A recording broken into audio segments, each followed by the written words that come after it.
আন্দোলনের ফলে কি হয় এটাই তার প্রমাণ।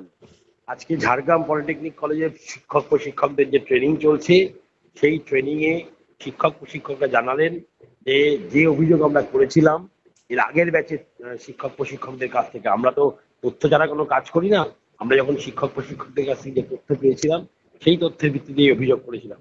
কিন্তু যে কারণে সেটার গুরুত্ব উপলব্ধি করে ইতিমধ্যেই ঝাড়গ্রাম পলিটেকনিক কলেজ শিক্ষক প্রশিক্ষকদের টিফিন বা অন্যান্য যে ব্যবস্থা সেগুলোতে উন্নতি ঘটিয়েছেন।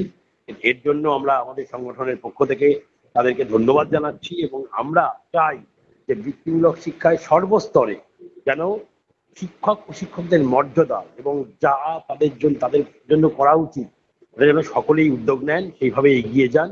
এই কারণেই আমরা আমাদের এই বক্তব্য রেখেছি, কাউকে মেলাইন করার জন্য আমরা এটা করিনি।